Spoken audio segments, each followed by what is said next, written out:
Welcome to Shawn property. இப்போ நம்ம பார்க்க போகிற சைட்டு வந்து பார்த்திங்கன்னா ஓஎம்ஆரில் ஆன் ரோட்டு மேலே இருக்கிற ஒரு ஆன் ரோட் லேஅவுட்டை தாங்க பார்க்க போகிறோம். இந்த லேஅவுட்டு கரெக்டாக எங்கன்னா ஆலத்தூர் லொக்கேஷனில் வருங்க. திருப்பூரூர் தாண்டி ஆன் ரோட்டு மேலே இந்த லேஅவுட் வந்து அமைஞ்சிருக்குங்க. லேஅவுட் நேம் வந்து பார்த்திங்கன்னா சரச கவிலையா. இந்த லேஅவுட்டை பொறுத்தளவுக்கு 1 ஏக்கர் 72 சென்ட்டு. இதில் டோட்டலாக வந்து பார்த்திங்கன்னா 53 பிளாட்டுங்க. பிளாட்டோட சைஸ்ன்னு பார்க்கும்போது மினிமம் 600 ஸ்கொயர் ஃபீட்லேருந்து மேக்ஸிமம் 1 கிரவுண்டு வரைக்கும் இருக்குது. ஆவரேஜ் சைஸ்ன்னு பார்த்திங்கும்போது 960 ஸ்கொயர் ஃபீட் இருக்குதுங்க. East facing, north facing, south facing, west facing, corner plot எல்லாமே அவைலபிளாக தாங்க இருக்குது.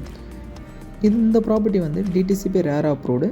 90% பேங்க் லோனும் பண்ணி கொடுக்கலாங்க. இனிஷியல் அமௌண்ட் ஒரு 3 லட்சம் இருந்தாலே போதும். அதேமாரி மகாபலிபுரம் வந்து பார்த்திங்கன்னா ஜஸ்ட்டு ஒரு 8 மினிட்ஸ் ட்ரைவில் ரீச் ஆகிற டிஸ்டன்ஸில் தாங்க அமைஞ்சிருக்கு. ஓஎம்ஆரில் ஆன் ரோட்டு மேலே யாருன்னா ஒரு லேஅவுட்டை பார்க்குற மாரி இருந்தால் தாராளமாக இந்த சைட்டை நீங்கள் இன்வெஸ்ட்மெண்ட்டுக்காக வாங்கலாம். நியர்பையில் வந்து பார்த்திங்கன்னா கவர்மெண்ட் ப்ராஜெக்ட் வந்து பார்த்திங்கன்னா அப்கமிங்கில் நல்ல ரிட்டனும் உங்களுக்கு கிடைக்கும். உங்களுக்கு மேலும் டீட்டெயில் எதனா தேவைப்படுற மாரி இருந்தால் ஸ்க்ரீனில் இருக்கிற நம்பரை நீங்கள் கான்டாக்ட் பண்ணிக்கிங்க. மறக்காமல் ஷான் ப்ராப்பர்ட்டி யூடியூப் சேனலை சப்ஸ்கிரைப் பண்ணிவிடுங்க.